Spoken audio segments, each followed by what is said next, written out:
COVID-19 රෝගය සම්බන්ධයෙන් වර්තමානයේ මතුවලා තියෙන තත්ත්වය අපි හැමෝගෙම අවධානය දිනාගෙන තියෙනවා. විශේෂයෙන්ම රටක් විදිහට අපි කොතනද ඉන්නේ කියන කාරණයක් එක තමයි අපි අනාගතේ කොහොමද තීරණය වෙන්නේ කියලා අද දවසේ ගන්න ක්‍රියාමාර්ගات එක තමයි අපිට තීරණය කරන්න සිද්ධ වෙන්නේ. ඒ නිසා විශේෂයෙන්ම මේ මොහොතේ පවතින සංකීර්ණ තත්ත්වය අපි හරියට කළමනාකරණය කරගන්න අපි දක්ෂ වුණොත් යම්කිසි කෙටි කාල සීමාවක් ඇතුළත නැවත නව සාමාන්‍ය කරන තත්ත්වයන් එක්ක රටක් විදිහට අපිට ඉස්සරහට යන්න පුළුවන් වාතාවරණයක් තමයි තියෙන්නේ. ලංකාව තුළ වාර්තා වෙන රෝගීන් ගාන දවසකට දල වශයෙන් රෝගීන් 400ක් 500ක් වගේ ප්‍රමාණයක් දෛනිකව වාර්තා වෙන තත්ත්වය යටතේ ඒ වගේම මරණ සංඛ්‍යාවත් දවසකට 3ක් 4ක් 5ක් සමහර දවස්වලට වාර්තා වෙන තත්ත්වය යටතේ අපි මේ තත්ත්වයේ තවදුරටත් ව්‍යාප්ත වෙන්න දෙන්නේ නැතුව පාලනය කර ගැනීම අත්‍යවශ්‍ය කොන්දේසියක් වෙලා තියෙනවා. දැන් ඊයේ දවස් තුලත් අපි වාර්තා වෙච්ච රෝගීන් සංඛ්‍යාව විශ්ලේෂණාත්මකව බැලුවාම දිවයිනේ දිස්ත්‍රික්ක විදිහට ගත්තාම දිස්ත්‍රික්ක කිහිපයකින් තමයි රෝගීන් වාර්තා වෙලා තියෙන්නේ. අති බහුතරයක් වෙන දිස්ත්‍රික්ක වලින් රෝගීන් වාර්තා වෙන්නේ නැහැ. දැන් විශේෂයෙන්ම අපි ගත්තාම දිස්ත්‍රික්ක 15කට වැඩි ගාණකින් රෝගීන් වාර්තා වෙලා නැහැ ඊයේ දවස් තුලත්. මේක සුවිශේෂී තත්ත්වයක්. මේක අපිට වාසි සහගත තත්ත්වයක්. මේ වාසි සහගත තත්ත්වය කළමනාකරණය කරගන්න අපි දක්ෂ වුණොත් තමයි රටක් විදිහට අපිට හොඳ තැනකට එළමෙන මාසය වෙනකොට යන්න පුළුවන්කම ලැබෙන්නේ. එහෙමනම් අපි මේ මොහොතේදී අපේ ප්‍රධාන අවධානය යොමු වෙන්න ඕන මේ දැනට රෝගීන් වාර්තා වෙන දිස්ත්‍රික්කවල අවදානම් හරියට තක්සේරු කරන්න. ඒ වගේම තමයි දැන් රෝගීන් වාර්තා නොවන දිස්ත්‍රික්ක කියලා අනිත් දිස්ත්‍රික්ක ටික අත්හැරලා දාලා මේ ගමන යන්නත් බෑ. ඒ දිස්ත්‍රික්කවලත් අවදානම තක්සේරු කරමින් තමයි අපි ඉස්සරහට යන්න ඕන වෙන්නේ. බැරි වෙලාවත් අපි අවදානම අනිත් දිස්ත්‍රික්කවල අතහැරලා දැම්මොත් එහෙම අපි එකතැනක් කළමනාකරණය කරනකොට අපි හිතපු නැති දිස්ත්‍රික්කයකින් නැවත අවදානම මතුවෙන්න පුළුවන් රෝගී පොකුරක් විදියට. ඒ නිසා විශේෂයෙන්ම අපි බලධාරීන්ට යෝජනා කරන්නේ අපි දිගටම යෝජනා කළේ ඒකාකාරී ධාරිතාවකින් යුතුව මේ රෝගීන් හඳුනා ගැනීම සඳහා තියෙන PCR පරීක්ෂණ ප්‍රමාණය පැවැත්වා ගැනීම ඉතා වැදගත් වෙනවා. එහෙම නැති වුණොත් අපිට යම් ව්‍යාප්තියකට ගිහිල්ලා තමයි රෝගී පොකුරක් අහුවෙන්නේ. දැන් අපිට පෑලියගොඩ මාළු වෙළඳපොලේදී, මිනුවන්ගොඩ ඇඟලුම් කම්හලේදී, නාවික හමුදා පොකුරේදී, ඊට ඉස්සෙල්ලා කන්දකාඩුවේදී මේ හැම අවස්ථාවෙදීම අපිට සිද්ධ වෙච්ච වැරද්ද තමයි අපි රෝගී පළවෙනි රෝගියා හොයාගන්නකොට ඒ රෝගී පොකුරක් නිර්මාණය වුණාට පස්සේ තමයි අපි රෝගියා හොයාගත්තේ. ඒතකොට ඒ ඇත්තම පළවෙනි රෝගියා නෙමෙයි අපි හොයාගත්තේ. ඒතකොට අපි දක්ෂ වෙන්න ඕන පුළුවන් තරම් early detections වලට. එහෙම නැත්නම් මුල් අවස්ථාවේදීම මේ රෝගී පොකුරු හඳුනා ගැනීම සඳහා අවශ්‍ය යාන්ත්‍රණ සකස් කරන්න. ඒ සඳහා තමයි PCR ධාරිතාව උපරිමයෙන් තබා ගත යුතුයි කියලා අපි යෝජනා කරලා තියෙන්නේ. ඒතකොට දැන් ඊයේ දවස් වෙනකොටත් PCR අපි 10000කට ආසන්න ප්‍රමාණයක් තමයි කරමින් ඉන්නේ. ඒ නිසා මේ තත්ත්වයේ සම්බන්ධයෙන් අපිට විස්තරාත්මක තොරතුරු රටට හෙළිදරව් වෙන්න ඕනේ. දිස්ත්‍රික්ක විදිහට PCR කොච්චර ප්‍රමාණයක් කරනවාද කියන එක අපි රටක් විදිහට දැනගන්න ඕනේ. ඒතකොට දැන් අපි ඇත්තටම ගම්පහ දිස්ත්‍රික්කයේ දැන් රෝගීන් ගාන සැලකිය යුතු මට්ටමක අඩු වෙලා තියෙනවා. ඒතකොට ඒක හොඳ තත්ත්වයක්. ඒතකොට අපි හැබැයි ගම්පහ අවදානම අත්හැරලා දාලා අපිට ඉස්සරහට යන්න බෑ. ගම්පහ දිස්ත්‍රික්කය ඇතුලේ මේ රෝගීන් වාර්තා වෙනවා 30ක් 40ක් විතරයි දවසට වාර්තා වෙනවා කියන එකෙන් අදහස් වෙන්නේ නැහැ. ගම්පහ සේරම රෝගීන් ටික අපි අල්ලගෙන ඉන්නේ කියලා. ගම්පහ තාමත් අපිට මගහැරිච්ච විවිධ තැන්වල මිනුවන්ගොඩ ප්‍රදේශය විතරක් නෙමෙයි අනිත් තැන්වල මගහැරිච්ච රෝග ලක්ෂණ නැතිව නිදහසේ සැරිසරන රෝගීන් පිරිසක් ඉන්න පුළුවන්. ඒ අය නිදහසේ ගමන් කරමින් රෝගේ බෝ කරනවා වෙන්න පුළුවන්. ඒ නිසා මේ ගම්පහ දිස්ත්‍රික්කය ඇතුළේ මේ අවදානම නැති වුණත් අපිට ඒ අවදානමට සරලන විදිහට මේ ස්ක්‍රීනින් ක්‍රමවේදයක් එහෙම නැත්නම් රෝගීන් හඳුනා ගැනීම විශේෂ රැන්ඩම් සාම්පල් සර්විස් වලට අහමු සමාජ නීති වලට ගිහිල්ලා ලංකාව පුරාම විද්‍යාත්මක ක්‍රමවේදයක් ඔස්සේ මේ නීති හඳුනාගෙන ඒ පරීක්ෂා කිරීම සිද්ධ විය යුතුයි කියලා අපි යෝජනා කරනවා. ඒ වගේම දැනට අපි ගත්තාම බන්ධනාගාර තුල යම් අවදානම් තත්ත්වයක් නිර්මාණය වෙලා තියෙනවා. විශේෂයෙන් බෝගම්බර ප්‍රදේශයේ ආශ්‍රිතව මේක ගැන විශේෂයෙන්ම කතා වුණා. වැලිකඩ හිරගෙදරින් පටන් ගත්ත මේ රෝගීන් වාර්තා වීමේ තත්ත්වය බෝගම්බරට ගිහිල්ලා ඊට පස්සේ මහර ඊගාවට කුරුවිට ඊගාවට බූස්ස වගේ ඒ රැඳුම් කඳවුරු දක්වා ව්‍යාප්ත වෙලා තියෙනවා. ඒක අපි විශේෂම අවධානය යොමු වෙන්න ඕනේ. ඊගාවට පොලිසිය තුල මතුවලා තියෙන පොකුර පොලිසිය ඇතුලේ සැලකිය යුතු පිරිසක් මේ වෙනකොට නිරෝධායන වෙමින් ඉන්නවා. ඒ නිරෝධායන පිරිස වෙන අතරින් අපිට දවස ගන්න රෝගීන් 10 15 20 වාර්තා වෙමින් තියෙනවා. ඒතකොට ඒක අනිත් ආරක්ෂක අංශ වලට ව්‍යාප්ත වෙන්න දෙන්නේ නැතුව කළමනාකරණය කරගන්න අපි දක්ෂ වෙන්න ඕන. ඒක රෝහල් පද්ධතිය තුල අවදානම් සහගත තත්ත්වයක් සමහර තැන්වල මතුවලා තියෙනවා. දවස ගානේ වෛද්‍යවරු ඇතුළු හෙද කාර්යමණ්ඩලය ඇතුළු මේ පිරිස නිරෝධායනට ලක් කරන්න සිද්ධ වෙමින් තියෙනවා. ඒතකොට මේවා අපි අපේ විශේෂ අවධානයට ලක් කරමින් යා යුතුයි. මේ සියල්ලටම වඩා මේ මොහොතේ අපේ වැඩිම අවධානය යොමු යුතු තැන තමයි කොළඹ මහනගර සභා සීමාව. අපේ දිස්ත්‍රික්ක මංකුව කිහිපයකින් රෝගී වාර්තා වෙන්නේ කියලා. ඒකෙන් ප්‍රධානම දිස්ත්‍රික්ක තුන තමයි බස්නාහිර පළාතේ තියෙන කොළඹ ගම්පහ කළුතර. ඒතර ඊටාම පැහැදිලි අවදානම යම් මට්ටමට මධ්‍යගත වෙලා තියෙනවා බස්නාහිර පළාත ඇතුළේ. ඒතර බස්නාහිරනුත් කොළඹ දිස්ත්‍රික්කයේ තමයි මේ වෙලාවේ සුවිශේෂී. කොළඹ දිස්ත්‍රික්කයෙන් තමයි වැඩිම රෝගීන් සහ මරණ සංඛ්‍යාවක් වාර්තා වෙන්නේ. එතකොට බස්නාහිරෙන් වාර්තා වෙන ඒ කොළඹ දිස්ත්‍රික්කයෙන් වාර්තා වෙන සංඛ්‍යාව ගත්තත් ඒකෙන් අති බහුතරය කොළඹ මහනගර සභා සීමාව ඇතුළේ. ඒ නිසා අපි දක්ෂ වෙන්න ඕන කොළඹ මහනගර සභා සීමාව ඇතුළේ තියෙන මේ తত্ত্বය හරි විදිහට කළමනාකරණය කරගන්න. එතෙන්දී විශේෂයෙන් බලධාරීන්ට වගකීමක් පැවරෙනවා. ඒ තමයි කොළඹ මහනගර සභා සීමාව සම්බන්ධයෙන් දැනට පනවල තියෙන හුදකලා කිරීම සංචරණ සීමා කිරීම ප්‍රමාණවත්ද? ඊට එහා ගිහිල්ලා මොකද නගරාධිපතිතුමියම කියලා තිබුණා සති 3කට වගේ කොළඹේ ප්‍රදේශ සම්බන්ධයෙන් හුදකලා කිරීම ඊට වඩා දැඩි කරලා ක්‍රියාත්මක කරන්න කියලා. එතෙන්ට යන්න ඕනද? මේවා තාක්ෂණික සමහර තීන්දුව తీරන සෞඛ්‍ය අමාත්‍යාංශයේ මේ සම්බන්ධී නිර්දේශය මොකද්ද? වසංගත රෝග විද්‍යාංශයේ නිර්දේශය මොකද්ද? ජනාධිපති කාර්යසාධක බලකායේදී මේවා කතා කරලා අවසන් තීරණය මොකද්ද ගන්නෙ? මේ සියල්ලම ඉදිරි දවස් දෙක ඇතුළත අපි තීරණය කළා තමයි අපිට කොළඹ අවදානම කොළඹ ප්‍රදේශය ඇතුළේ තියාගන්න පුළුවන් වෙන්නේ බලධාරීන් ගන්න හරි තීන්දුවත් එක්ක. ඒ නිසා කොළඹ තියෙන දැනට අවදානම කොළඹ මහනගර සභා සීමාව ඇතුළේ කොළඹ සමස්ත අනිත් පළාත් දිස්ත්‍රික්කය තුළට ව්‍යාප්ත වෙන එක වළක්වන්න. එතනින් බස්නාහිර පළාත විශේෂයෙන් කළුතර වගේ දිස්ත්‍රික්කයකට ව්‍යාප්ත වෙන එක වළක්වන්න. එතනින් එහාට ගිහිල්ලා ඊට පස්සේ බස්නාහිර පළාතෙන් එළියේ දැන් රෝගීන් දෙන්න තුන් දෙනා වාර්තා වෙන දිස්ත්‍රික්ක ගණනාවක් තියෙනවා. ඒ දිස්ත්‍රික්ක වලට කොළඹ නගර සභා සීමාවේ තියෙන අවදානම ව්‍යාප්ත කරනවාද කියලා ව්‍යාප්ත කරනවාද නැද්ද කියන එක තීරණය වෙන්නේ අද හෙට අපි ගන්න හරි තීන්දුවත් එක්ක. ඒතකොට මෙතෙන්දි විශේෂ වගකීමක් බලධාරීන් ගන්න හරි තීන්දුව වගේම වැදගත් වෙනවා ජනතාවගේ වගකීම් සහගත හැසිරීම. ජනතාවට අපි විශේෂයෙන්ම කියන්නේ කොළඹ ජීවත් වෙන ඔබට මේ මොහොතේදී රට වෙනුවෙන්ම ඉටු කරන්න තියෙන ජාතික යුතුයකමක් වගකීමක් තියෙනවා. ඒ යුතුයකම් පැහැර හරින්න එපා. අපි විශේෂයෙන්ම කොළඹ මහනගර සභා සීමාව ඇතුලේ ජීවත් වෙන ජනතාවන් ඉල්ලන්නේ විශේෂයෙන්ම දැනට හුදකලා කරලා තියෙන ප්‍රදේශවල ජනතාවන් ඉල්ලන්නේ ඊටාම වගකීම් සහගතව හැසිරෙන්න. ඔබ අත්‍යවශ්‍ය දෙයකට හැරෙන්න ගෙදරින් එළියට බහින්න එපා. අත්‍යවශ්‍ය දෙයකට එළියට බැස්සත් ඒ එළියට බහින කියලා වගකීම් සහගතව හැසිරෙන්න. විශේෂයෙන් ඔබ නිරෝධායනය වෙලා තියෙන ඒ පවුලක එහෙම නැත්නම් ඒ ගෙදරක ජීවත් වෙන කෙනෙක් නම් කිසිම හේතුවක් නිසා එළියට බහින්න එපා. අදාළ දැනුම් දීම් කරන්නේ නැතුව. අත්‍යවශ්‍ය මම හිතන වෛද්‍යමය හේතුවක් වගේ දෙයකට දුරකථන අංක අපි විවෘත කරලා තියෙනවා. ඇම්බියුලන්ස් සේවාවක් එහෙම නැත්නම් ගිලන් රථ සේවාවක් අපි විවෘත කරලා තියෙනවා. ඒ සීමාවන් එතකොට හඳුනගෙන කටයුතු කරන්න. එහෙම නැත්නම් නිදහසේ රස්සාවට යනවා කියලා ගමන් බිමන් යන්න නිරෝධායන වෙමින් සින්න ගමන් විවිධ දේවල්ට දැන් අපි ඊයේ දැක්ක අර මරණ සහතිකයක් ගන්න කොළඹින් බැහැර වෙලා ප්‍රදේශයකට ගිහිල්ලා අන්තිමට ලොකු පිරිසක් නිරෝධායනයට ලක් කරන්න වෙනවා. ඒ හරහා කොළඹ තියෙන අවදානම අනිත් තැන් වලටත් ව්‍යාප්ත වෙනවා. ඒ නිසා මේ විශේෂ නිරෝධායනය වෙලා ඉන්න පිරිස මම දැක්කා සමහර ප්‍රදේශවල ඒ රස්සාවලට යනවා. ඒක ඊටාම වැරදි සහගත දෙයක්. ඒ තත්ත්වය වෙනස් විය යුතුයි කියලා අපි විශ්වාස කරනවා. විශේෂයෙන්ම මේ බලධාරීන්ගේ තියෙන වගකීම තමයි ඒක දැනට සිද්ධ වෙමින් තියෙන වඩාත්ම කිට්ටුවට ගිහිල්ලා මේ පිරිස අධීක්ෂණය කරන්න නිරීක්ෂණය කරන්න සුපරීක්ෂාකාරී වෙන්න මේ නිරෝධායන වෙලා තියෙන පවුල් වල අයගේ මූවමන්ට්ස් එහෙම නැත්නම් සංචරණයන් සම්බන්ධයෙන් කටයුතු කළ යුතුයි. මේ රටේ මේ වෙනකොට නීතිය බවට පත් වෙලා තින්නේ නිරෝධායන පනත එහෙම නැත්නම් නිරෝධායන නීතිය. කවුරු හරි මේ හිතාමතාම මේ විදිහට රෝගේ ව්‍යාප්ත කරන්න කටයුතු කරනවා නම් ඒ අයට විරුද්ධව නීතිය ක්‍රියාත්මක කරන්න පැකිලෙන්න එපා. නීතිය ක්‍රියාත්මක විය යුතුයි. මොකද ජනතාව හොඳින් දන්නවා මේ අවදානම දැන්. වෙලා තියෙන එකම දේ තමයි මේ ජනතාව මේ දැනගෙන හිටියත් ඒක අවබෝධයෙන් යුක්තව ක්‍රියාත්මක නොකිරීම. ඒ නිසා අපි විශේෂයෙන්ම රජයේ වෛද්‍යනාරික සංගමයේ විදිහට ඉල්ලන්නේ මේ තියෙන තත්ත්වයේදී බලධාරීන්ගේ වගකීමක් තියෙනවා ජනතාවගේ වගකීමක් තියෙනවා ජනතාව අවබෝධයෙන් මේ කටයුතු කරන එක තමයි හොඳම දේ. නමුත් ජනතාව අවබෝධයෙන් ඒ කාර්යයේදී නිරත වෙන්නේ නැත්නම් බලධාරීන්ට වගකීමක් තියෙනවා ජනතාව එතෙන්ට ගමන් කරවන්න අවශ්‍ය කරන නීතිමය ක්‍රියාමාර්ග ගන්න එක.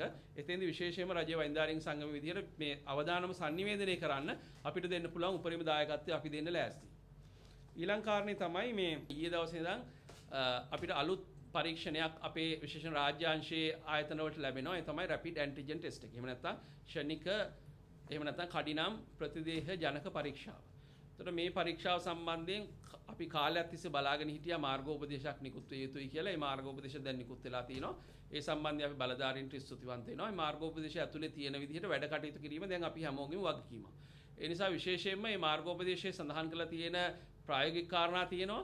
ඒ වගේම අපි මේ රැපිඩ් ඇන්ටිජන් ටෙස්ට් එක භාවිතා කළ යුතු අවස්ථා සම්බන්ධයෙන් කාගේ මඟ පෙන්වීම යටතේද කියලා මේ මාර්ගෝපදේශය ඇතුලේ තියෙනවා. ඒතර ඒ සියල්ල අධ්‍යයනය කළා. ඒ පුහුණු කාර්යමණ්ඩලයේ පුහුණු කරලා තියෙනවා. ඒ අය හරහා මේ පරීක්ෂණය ලංකාව පුරාම ක්‍රියාත්මක කිරීම සඳහා අවශ්‍ය ක්‍රියාමාර්ග ගත යුතුයි. මේ මාර්ගෝපදේශය ඇතුලේ පැහැදිලිවම සඳහන් කරලා තියෙනවා. කිසිසේත්ම මේක මේ රැපිඩ් ඇන්ටිජන් ටෙස්ට් එක PCR සඳහා ආදේශකයක් නෙමෙයි. ඒක රිප්ලේස් කරන්න බෑ. ඒ කියන්නේ PCR එකක් රැපිඩ් ඇන්ටිජන් ටෙස්ට් එකකින් රිප්ලේස් කරන්න බෑ.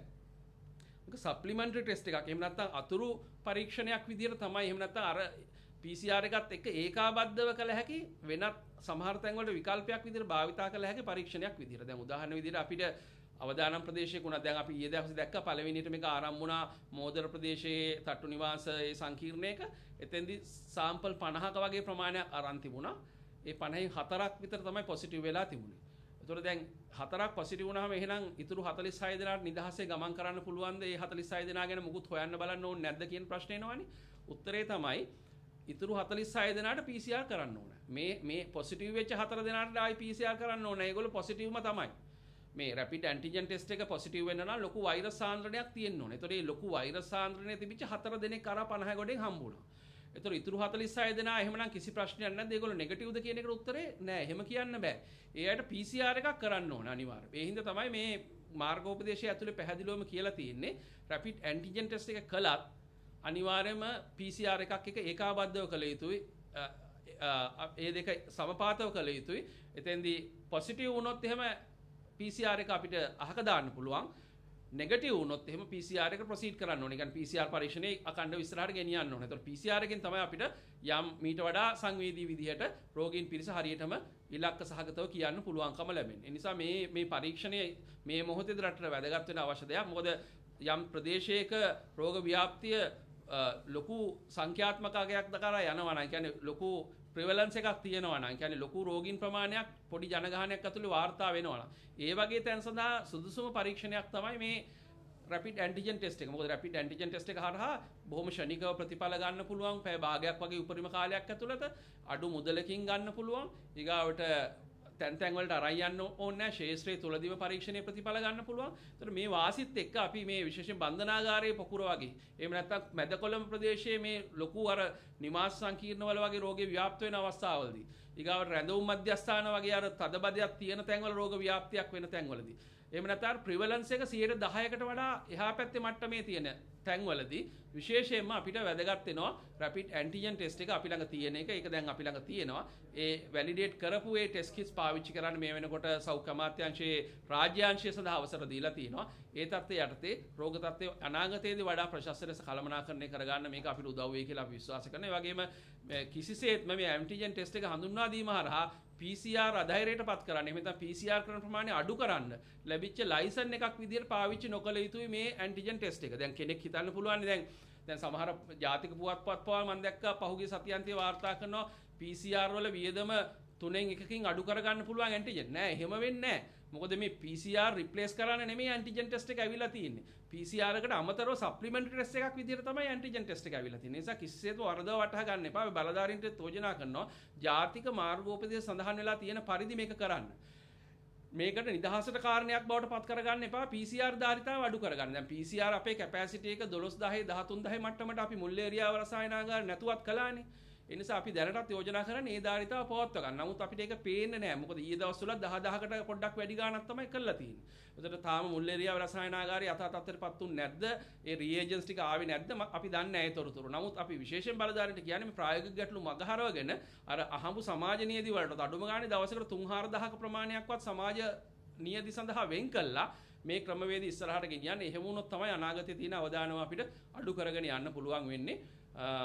ඒත් එක්කම අර මරණ සම්බන්ධයෙන් අපි කතා කරන්න ඕනේ. දැන් ලංකාවේ මේ දක්වා සිද්ධ වෙලා තියෙන මරණ සංඛ්‍යාව ගත්තාම දැන් ඊයේ රාත්‍රියේ වෙච්ච මරණ 3ත් එක්ක මරණ 69ක් වගේ ප්‍රංශ සංඛ්‍යාවක් ගැන අපි කතා කරනවා. මේ 69න් වර්තමාන කොවිඩ් රැල්ලත් එක්ක එහෙම නැත්නම් ඔක්තෝබර් මාසේ මුල ඉඳන් ඇතිවෙච්ච තත්ත්වයක් එක්ක මුලින් 13ක් තිබුණේ. ඊට පස්සේ දැන් 69ක් වෙලා තියෙන්නේ. මරණ 56ක් වගේ ප්‍රමාණයක් මේ අලුත් රැල්ලත් එක්ක තමයි බිහි වෙලා තියෙන්නේ. මේ මරණ 56න් අති බහුතරයක් බස්නාහිර පළාත ඇතුළේ. ඒකිනුත් වැඩි හරියක් කොළඹ දිස්ත්‍රික්කය ඇතුළේ. ඒකිනුත් වැඩි හරියක් කොළඹ මහනගර සභා සීමාව ඇතුළේ. ඒතකොට රෝගීන් ගාන වගේ මරණ ගාන බැලුවත් කොළඹ මහනගර සභා සීමාව ඇතුළේ තියෙන අවදානම බොහොම දෘශ්‍යමානව පැහැදිලිව පේන්න තියෙන කාරණයක්. ඒ හින්දා තමයි අපි මේ කොළඹ නගර සභා සීමාව සම්බන්ධයෙන් මීට එහාගේ තීන්දුව ගත යුතුද කියලා ඊටාම කෙටි කාලයක් ඇතුළත තීරණය කරන්න කියලා බලධාරීන්ට යෝජනා කරන්න ජනතාවගේ ඔක්කින් මතක් කරන ගම. එතකොට මරණ ගත්තාම දැන් ඊයේ වෙච්ච මරණ 3න් මරණ 2ක්ම සිද්ධ වෙලා තියෙන රෝහලට එන්න කලින් කියන්නේ නිවෙස් වල සිද්ධ වෙච්ච මරණ. ඊගාවට අපි ගත්තාම මරණ 3ම බස්නාහිර පළාත ඇතුලේ තමයි සිද්ධ වෙලා තියෙන්නේ. කලින් දවසේ වෙච්ච මරණ 5ම කොළඹ. එතකොට මේ මරණ පහෙන් 3ක්ම නිවාසාශ්‍රිත වෙච්ච මරණ. ඒ නිසා මේ දවස ගානේ එකතු වෙන මරණ සංඛ්‍යාවත් එක්ක අපිට යම් බොහොම අර අවධානය දිනාගත යුතු ඒ වගේම යම් සංකීර්ණ තත්ත්වයක් නිර්මාණය වෙමින් තියෙනවා.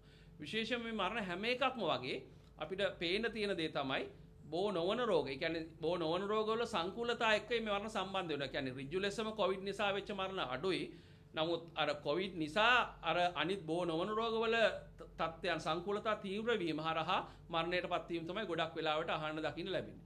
ඒක ගැන අපි විශේෂ අවධානයකින් කටයුතු කළ යුතුයි. විශේෂයෙන්ම අපි කොළඹ දිස්ත්‍රික්කය ඇතුළේ කොළඹ මහනගර සභා සීමාව ඇතුළේ අපි දන්නවා ගොඩක් දෙනෙක් පෞද්ගලික අංශයෙන් ප්‍රතිකාර ගැනීම සඳහා පෙළඹිලා තියෙනවා. ඒ කියන්නේ channel කළ ડોක්ටර්ස්ලාව ප්‍රයිවට් හොස්පිටල් වලින් සහ පෞද්ගලිකව ළඟ ඉන්න ડોක්ටර් කෙනෙක්ගෙන් බේත් ගන්න පිරිසක් ඉන්නවා. ඒතකොට මේ දවස්වල තියෙන ප්‍රශ්නෙත් එක්ක දැන් ඒ ඇයට අර අකණ්ඩ ප්‍රතිකාර ලැබීමේ ගැටලුවක් සමහරට මතුවෙන්න පුළුවන්. ඒ නිසා තමයි සෞඛ්‍ය අමාත්‍යාංශය ඊයේ දවස්වල වැදගත් චක්‍රලේඛයක් නිකුත් කළා. ඒ තමයි මේ provision of medicines for patients with non-communicable diseases taking treatment from private sector. අපි හිතනවා ඊටාම වැදගත් චක්‍රලේඛයක් විදිහට මේක. ඒ කියන්නේ පෞද්ගලිකාංශයෙන් ප්‍රතිකාර ගන්න බෝ නොවන රෝග තියෙන ජනතාවට දැන් මේ චක්‍රලේඛය නිකුත් කරලා තියෙනවා. ඔබට දැන් පුළුවන් ඔබට ආසන්නයේ තියෙන රජයේ රෝහලක පහසුකම් තියෙන රජයේ රෝහලකට ගිහිල්ලා බාහිර රෝගී අංශයට ඔබගේ පෞද්ගලිකාංශයේ වට්ටෝරුව ඉදිරිපත් කළා ඒ ගැළපෙන ඖෂධ රජයේ රෝහලකින් ගන්න සති දෙකක කාල සීමාවක් සඳහා. මේ චක්‍රලේඛය ඊටම වැදගත් චක්‍රලේඛයක් විදිහට දකිනවා. මේ මොකද පෞද්ගලිකාංශයෙන් බෙහෙත් ගත්ත අයට පවා රජයේ රෝහල් වලින් බෙහෙත් ගන්න දැන් පහසුකම හදලා තියෙනවා රජය විසින්. ඒතර මේකේ පාවිච්චි කරන්න බෙහෙත් නැතුව ඉන්න එපා. පෞද්ගලිකාංශයට ඒ ගමන් කිරීමේ අපහසුතාවයක් තියෙනවා. මේ ප්‍රෙස්ක්‍රිප්ෂන් එක ඉදිරිපත් කළාම පෞද්ගලිකාංශයේ ඒ හරහා පුළුවන්කම ලැබෙනවා බාහිර රෝගී අංශ වලින් මේ සති දෙකකට අවශ්‍ය බෙහෙත් ඉෂුව කරන්න මේ අනුව මේ සෞඛ්‍ය අමාත්‍යාංශ උපදෙස් දීලා තියෙනවා. ඒ අනුව අපි විශ්වාස කරනවා ඉදිරියේදී කිසිදු කෙනෙක් බෙහෙත් නැතුව ගෙවල් වල නොසිටී කියලා. හැම දිනම දැන් දියවැඩියාව අධික රුධිර පීඩනයේ පිළිකා ඒ තියෙන ඖෂධ මේ රෝගීන් සඳහා නිරන්තරයෙන් ලැබිය යුතුයි. එතකොට ගෙදර ඉන්න අනිත් අයට තියෙන වගකීම තමයි මේ ගෙදර රෝගියෙක් ඉන්නවනම් ඒ රෝගියා දිගටම බෙහෙත් ගන්නවද කියන එක සහතික කර ගන්න ඕන. ඒ සහතික කර ගැනීම හරහා සංකූලතාවයන එක වළක්වන්න ගෙදර අනිත් අයගේ උදව්ව රෝගියාට දෙන්න ඕන. ඒ වගේම තමයි යම් සංකූලතාවක් මතුවෙමින් තියෙනවා. විශේෂයෙන් හුස්ම ගැනීමේ අපහසුතාවයක් වෙන්න පුළුවන්, පපුවේ වේදනාවක් වෙන්න පුළුවන්, උදරාබාධයක් වෙන්න පුළුවන්, තද ඔළුවේ කැක්කුමක් වෙන්න පුළුවන්. ගෙදර තියාගෙන ඉන්න එපා. දුරකථන අංක විවෘත කරලා තියෙනවා. දුරකථන අංකයට කතා කරලා ඒ දුරකථන අංකයේ ලැබෙන උපදෙස් මත සෞඛ්‍ය ප්‍රවර්ධන කාර්යාංශයේ දුරකථන අංකයක් තියෙනවා. සෞඛ්‍ය අමාත්‍යාංශයේ දුරකථන අංකයක් තියෙනවා. පොලිසියෙන් විවෘත කරපු දුරකථන අංකයක් තියෙනවා. ගිලන් රථ සේවාවක් සඳහා විවෘත කරපු දුරකථන අංකයක් තියෙනවා. මේ අංක පාවිච්චි කරන්න. ඔබට පාවිච්චි කරන්න තමයි මේ අංක ප්‍රසිද්ධ කරලා තියෙන්නේ. ඒ අංක පාවිච්චි කරලා කතා කරලා ඒ අංක වලින් ලැබෙන උපදෙස් අනුව ඔබ ඒ අවස්ථාවට ගැලපෙන හොඳම ක්‍රියාමාර්ගය ගන්න. අමාරු වෙනකන් ගෙදර තියාගන්න එපා. තමන්ගේ වයස්ගත වූ ඥාතියා ගෙදර අසාධ්‍ය තත්ත්වයට පත් වෙනකන් තියාගන්න එපා. එහෙම වුණොත් අපිට මේ මරණ වලින් සැලකිය යුතු ප්‍රමාණයක් වළක්ව ගන්න පුළුවන් වෙනවා. මොකද මේ මරණ වයසත් එක්ක විශ්ලේෂණය කළාම මේ වෙලා තියෙන මරණ 69ක් වගේ ගානෙන් 60කට ආසන්න ගාණක් වෙලා තියෙන අවුරුදු 60ට වඩා වැඩි අය.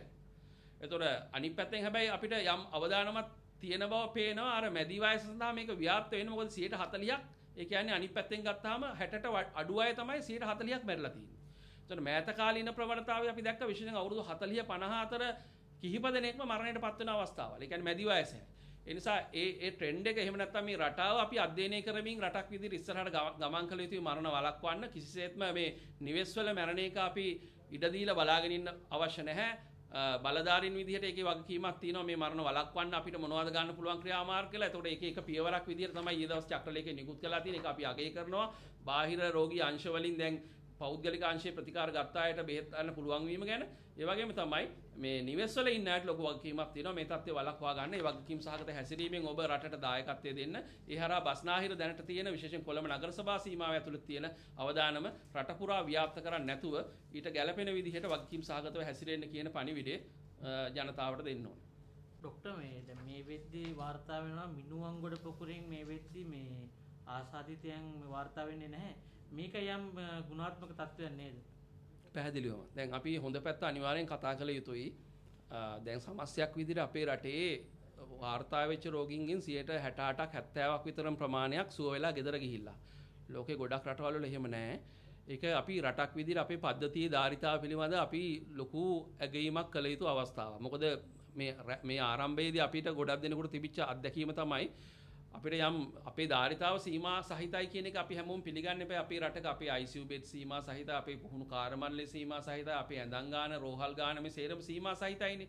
ඒ සීමා සහිත තත්ත්වයේ කොයි වෙලාවෙද ඉක්මවන්නේ කියන ප්‍රශ්නේ අපිට තිබුණානේ. දවස ගාන රෝගීන් 400 500 එකතු වෙනකොට අපේ පද්ධති කඩා වැටෙයිද කියන බය අපි හැමෝටම තිබුණා. නමුත් අපි දක්ෂ වුණා රටක් විදිහට ඒ තත්ත්වයන් කළමනාකරණය කරගන්න. දැන් අපිට මේ මොහොතේ 6000කට ආසන්න සක්‍රීය රෝගීන් පිරිසක් රෝහල් ඇතුලේ අපි කළමනාකරණය කරන ගමන් තමයි අපි මේ කතා කරන්නේ.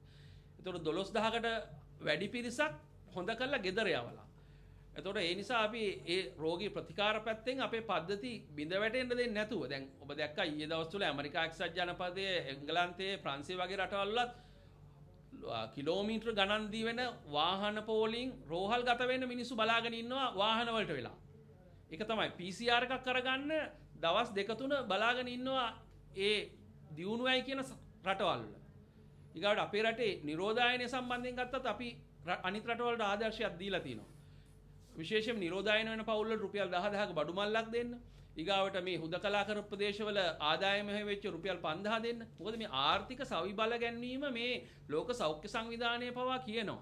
යම් රටක් අවසානයේදී මේ කොවිඩ් වලින් ජය ගන්නවද නැද්ද කියලා තීරණය කිරීමේදී මිනිස්සුන්ගේ ආර්ථික ශක්තිය බිඳ වැටෙන්න දෙන්නේ නැතුව ඉස්සරහට ගෙනියාම ඉතා වැදගත් කියලා. ඒතර අපේ රජය එතෙන්ට අවධානය යොමු කරලා තියෙනවා. ලෝකේ ගොඩක් රටවල් එහෙම කළා නැහැ. අපි දැක්ක ඉන්දියාවේ අපි දැක්කා එහෙම වෙනවද කියලා. එහෙම වුන්නේ නැහැ. අපේ අසල්වැසි රටවල් එහෙම වුන්නේ නැහැ. නමුත් අපි එහෙම කළා තියෙනවා. ඒ නිසා ජනතාවට වගකීමක් තියෙනවා මේ දෙන දායකත්වයත් එක්ක බලධාරීන් දෙන දායකත්වයේ සෞඛ්‍ය ආරක්ෂක අංශ වල කැපවීමට සරිලන විදිහේ ප්‍රතිචාරයක් ජනතාවගෙන් අපි බලාපොරොත්තු වෙනවා.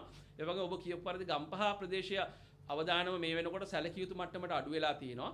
නමුත් අර මම මුලින් කිව්ව විදිහට මේ අවදානම අඩු උණයි කියන එකෙන් අපි අදහස් කරන්නේ ගම්පහ ඉන්න සියලුම රෝගීන් ටික අපි හොයාගෙන ඉවරයි කියලා. තාමත් ගම්පහ ප්‍රදේශය තුල අපිට අහුවෙච්ච නැති PCR පොසිටිව් වෙන්න නියමිත වෛරසය ඇඟේ තියෙන රෝගීන් පිරිසක් නිදහසේ ඔබම ගමන් කරනවා වෙන්න පුළුවන්. ඒ නිසා ඒ පිරිස 100%ක්ම අපි අල්ලගත්තා කියලා අපිට සහතිකයක් දෙන්න බෑ. ඒ නිසා ඔබ ගම්පහ ප්‍රදේශයේ ජීවත් වෙනවා නම් තාම මේ රෝගීන් ගාන අඩු උනායි කියන එකෙන් ඔබ අවදානමෙන් තොර කලාපයක් බවට පත් වුණා කියලා අදහස් කරන්නේ නැහැ. ඒ නිසා තමයි අපි ගම්පහ දිස්ත්‍රික්කයේ තුලත් අර අහඹු සමාජ නියදී වලට ගිහිල්ලා පරීක්ෂා කරන්න බලන්න ඕන. එතකොට අපි 100ක් බලනකොට එක්කෙනෙක් දෙන්නෙක් ගම්පහෙන් අහුණත් ඒකත් සැලකිය යුතු ජයග්‍රහණයක් අපි රෝගීන් අඳුන ගන්න. ඒ නිසා මේ ඉලක්ක සහගත මේ අහමු සමාජ නීති වැඩසටහන ගම්පහ දිස්ත්‍රික්කයේ තුල හොඳින් ක්‍රියාත්මක විය යුතුයි. ඒ හරහා තමයි ගම්පහ දිස්ත්‍රික්කයේ අඩු අවදානම් දිස්ත්‍රික්කයක් විදිහට අපිට ඉදිරියේදී කළමනාකරණය කරගන්න පුළුවන් වෙන්නේ. ඔව් ඒ වගේම වෛද්‍යතුමනි දැන් මේ හොරණ සෞඛ්‍ය වෛද්‍ය නිලධාරී කොට්ටාසයට අයත් පුද්ගලයෙක් කියන්නේ බහු සුව වෙලා ගෙදර නිරෝධායන වෙද්දී නැවත උට කොවිඩ් ආසාදනය වෙලා කියලා පුවත්පත්වල වාර්තා වෙනවා. මෙහෙමයි. දැන් ඔතන ප්‍රශ්න කිහිපයක් තියෙනවා. එකක් තමයි මේ දැන් අපි රෝහල් ගත කළාට පස්සේ රෝගියෙක් කියලා හඳුනගෙන ඒ කියන්නේ PCR එක පොසිටිව් වෙලානේ අපි රෝහල් ගත කරන්නේ. ඊට පස්සේ රෝග ලක්ෂණ මුකුත් නැත්නම් අපි දවස් 14කට පස්සේ ගෙදර එවනවා. එතකොට අපි PCR එකක් කරන්නේ නැහැනේ. PCR එකකින් තොරව තමයි ගෙදර එන්නේ. අපි වැඩි හොඳට කියනවා තව සති දෙකක් ගෙදර ඇතුලේ නිරෝධායන වෙන්න කියලා. දැන් ඊගාවට රෝග ලක්ෂණ මතුවෙච්ච කෙනෙකුට නම් PCR එකක් කළා PCR එක පැය 24 කාල සීමාවක දෙපාරක් කළා දෙකම නෙගටිව් වුණාම තමයි අපි ගෙදර එවන්නේ. එහෙම නැත්නම් ඇන්ටිබොඩි ටෙස්ට් එකක් කළා. ඒ ඇන්ටිබොඩි ටෙස්ට් එකේ ලැබෙන ඒ කියන්නේ ප්‍රතිදේහ පරීක්ෂාවක් කළා. ප්‍රතිදේහ පරීක්ෂාවේ ප්‍රතිඵලත් එක තමයි ගෙදර යවන්නේ. ඒකට මේ දක්වා අපි දන්න විදිහට සෞඛ්‍ය අමාත්‍යාංශය කිසිම තැනක නිර්දේශ කළා නැහැ. මේ හොඳ වෙලා ගෙදර යන අයට නිරෝධායනය ඒ කාල සීමාවෙන් පස්සේ PCR කරන්න කියලා. මොකද මේ PCR එකේ ප්‍රතිඵලය PCR පොසිටිව් වීමෙන් කෙලින්ම අදහස් කරන්නේ නැහැ එයා රෝගියෙක් කියලා. PCR එක අර අපි දැන් හිතමු වෛරස් එක ඇඟේ තිබිලා ඒ මැරිච්ච වෛරස් කොටස් ඒ තිබුණත් ඒ කියන්නේ ඩෙබ්‍රිස් කොටස් ඒ කියන්නේ මේ අර වෛරස් පාටිකල්ස් විදියට තිබුණත් ඒ සජීවී වෛරස් නෙමේ වෛරස් වල ප්‍රෝටීන කොටස් අපේ ශරීරය තුල ඉතුරු වෙලා තිබුණත් PCR එකේ යම් මට්ටමකදී පොසිටිව් වෙනවා.